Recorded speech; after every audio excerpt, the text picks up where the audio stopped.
लेकिन अब मोहम्मद रिजवान पर क्या एक्शन होगा, क्योंकि वो एक ट्वीट करके बुरे फंसे हैं और लगातार ट्रोल किए जा रहे हैं। तो इजराइल और फिलिस्तीन के बीच जंग जारी है। इसी को लेकर मोहम्मद रिजवान ने एक ट्वीट किया। शतक लगाने के बाद आईसीसी वालों, इस क्रिकेटर को वर्ल्ड कप से निकालो।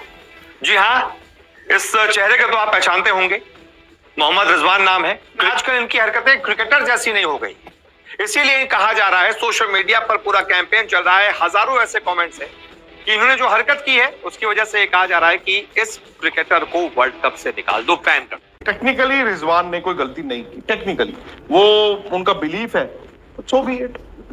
ये बात आ जाती है उस इंडिविजुअल प्लेयर की और उस क्रिकेट बोर्ड की।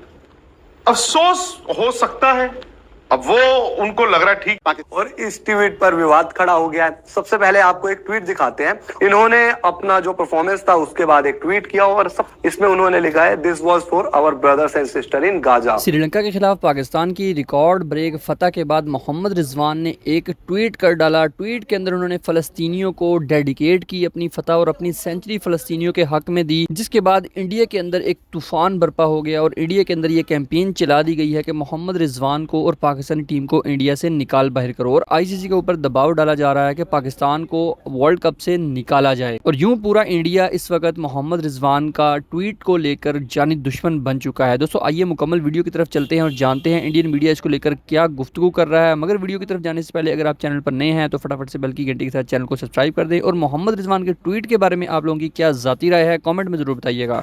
लेकिन अब मोहम्मद रिजवान पर क्या एक्शन होगा, क्योंकि वो एक ट्वीट करके बुरे फंसे हैं और लगातार ट्रोल किए जा रहे हैं।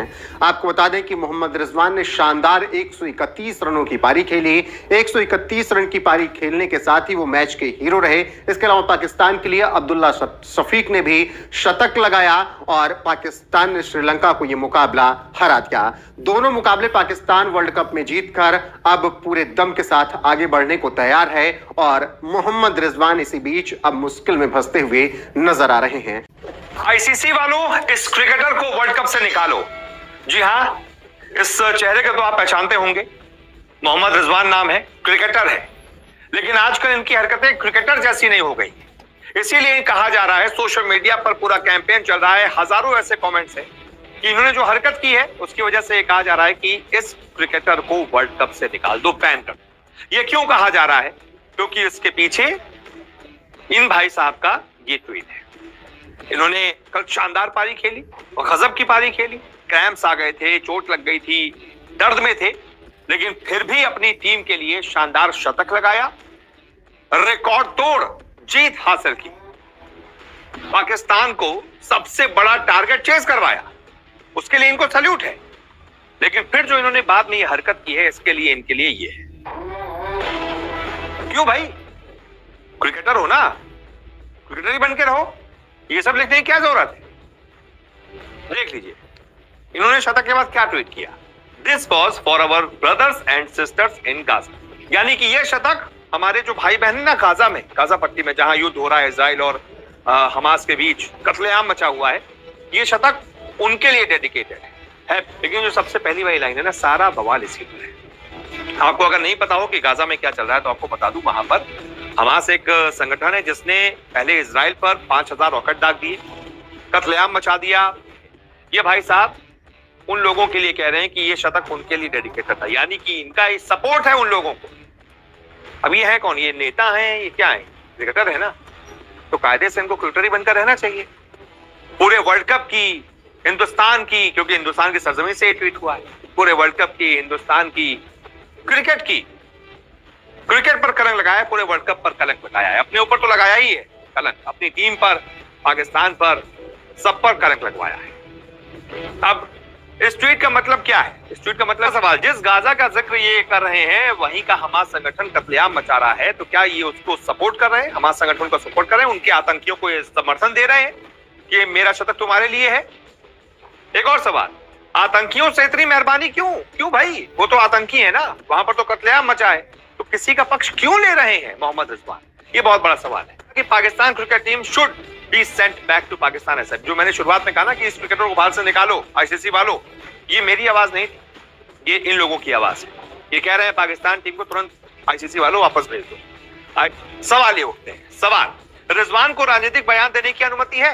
उधर धोनी को बैच लगाने की अनुमति नहीं थी, लेकिन क्या रिजवान को राजनीतिक बयान देने की अनुमति है? क्योंकि अभी तक आईसीसी ने इस पर कोई कमेंट नहीं किया है, रिजवान को झाड़ा भी नहीं। सवाल, क्या सख्त वार्निंग रिजवान को दी जाएगी कि अगली बार से ऐसा कोई भी ट्वीट करने से पहले 100 बार सोचना, मत करना वर्ल्ड कप के बीच में ऐसा कोई भी ट्वीट। ये हरकतें, इसीलिए लोग ये कह रहे हैं कि भैया इनको यहां से निकाल बाहर करो, क्योंकि क्रिकेट की फील्ड पर राजनीति की कोई जगह नहीं। दरअसल इस वक्त इजराइल और फिलिस्तीन के बीच जंग जारी है। इसी को लेकर मोहम्मद रिजवान ने एक ट्वीट किया। शतक लगाने के बाद, पाकिस्तान को जीत दिलाने के बाद उन्होंने ट्वीट किया है। उन्होंने अपने ट्वीट में लिखा है, this was for our brothers and sister in Gaza. मैंने भी ट्वीट किया था, बट देखिए दो बातें हैं इसमें। टेक्निकली रिजवान ने कोई गलती नहीं की, टेक्निकली, क्योंकि आईसीसी कहता है जी फील्ड ऑफ प्ले, मैदान के अंदर धोनी ने किट, ग्लव्स, मोइन अली की भी किट, मोइन अली का रिस्ट बैंड, तो वो किट हो गई प्ले में। और वो कह रहे हैं ये तो जो मैच खत्म हो गया, वो तो अपनी पर्सनल सोशल मीडिया पे कर रहे हैं। ठीक है, अब ये बात आ जाती है उस इंडिविजुअल प्लेयर की और उस क्रिकेट बोर्ड की। अब वो उनको लग रहा है ठीक है तो ठीक है। मैंने ये भी अपना बता दिया था जब मुझे क्लैरिटी मिली थी। अफसोस हो सकता है जो आप साइड देखना चाहते हो, वो मुझे जो साइड दिखी, मुझे लगा कि एक क्रिकेटर को शायद ये ना करता तो बेहतर होता, बट दूसरी साइड वाले कहेंगे जी वो उनका बिलीफ है, तो सो बी इट।